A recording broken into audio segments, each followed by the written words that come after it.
The roots of the Congo crisis. The Democratic Republic of the Congo, a land bursting with gold, diamonds, and minerals, has been drenched in blood for over a century. But why?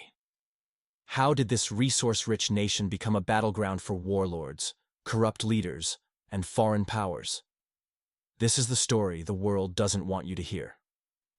The Berlin Conference and Colonial Nightmare, 1885 to 1960.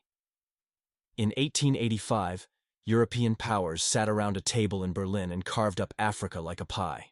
No Africans were invited. Belgium's King Leopold II claimed the Congo as his personal kingdom, unleashing one of history's worst genocides. His forces enslaved millions, hacked off hands, and butchered entire villages in the name of rubber and ivory.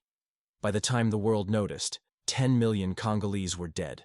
When Belgium took over in 1908, the plundering simply changed hands. Congo's nightmare was only beginning. Independence and assassination, 1960 to 1996. In 1960, Congo broke free from colonial chains. But freedom was an illusion.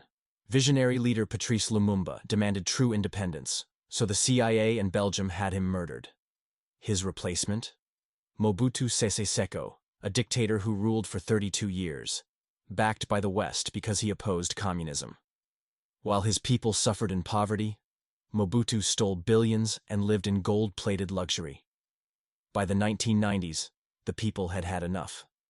Congo's fight for real independence turned into something darker, a war for control over its vast wealth.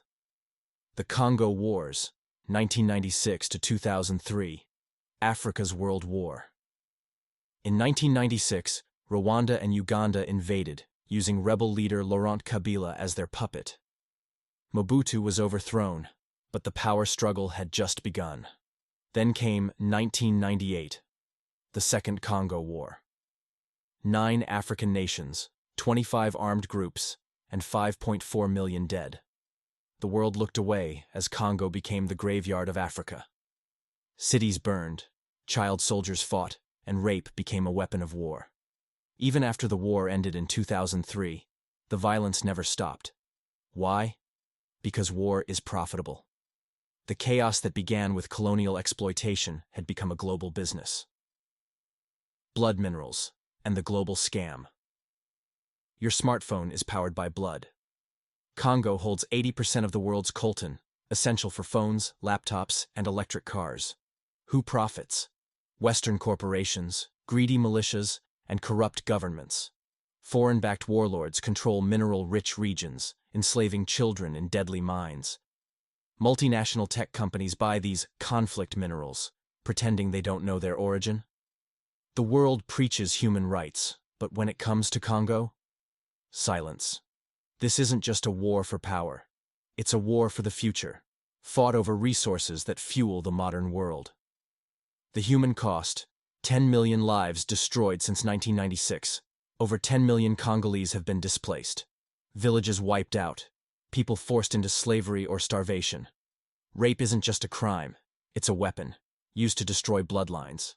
The suffering is unimaginable, yet the world remains silent, distracted by headlines that never mention Congo. But who benefits from the chaos? The West's dirty hands. The United Nations? Useless. Western powers? Complicit. The US, UK, and EU send billions in aid, yet back Rwanda and Uganda, whose armies loot Congo's resources. Even peacekeepers are guilty, accused of trafficking, sexual abuse, and doing nothing to stop massacres. The puppet masters sit in Washington, London, and Brussels. Who profits most from Congo's suffering? Major corporations. Apple, Tesla, Microsoft, and Samsung rely on minerals from conflict zones. They claim ethical sourcing, but much of their cobalt, coltan, and gold come from child labor and warlord-controlled mines. Mining giants like Glencore and China Molybdenum are linked to exploitation. Meanwhile, arms manufacturers like Lockheed Martin and Raytheon fuel the war economy by supplying weapons to militias. The cycle of violence will never end while the world's richest nations and corporations profit from Congo's suffering. The future. Will Congo ever be free? Despite the horrors, Congo's people refuse to give up. Activists demand justice for war crimes, ethical supply chains, and an end to foreign meddling. But peace will only come when the world wakes up. When people realize their gadgets, jewelry, and electric cars are stained with blood. Will the world listen? Or will Congo remain the world's forgotten nightmare? Congo's story is not just a tale of war. It's a warning, a lesson, and a call to action. It's not just an African tragedy, it's a global crime. The only way to stop it? Awareness, pressure, action.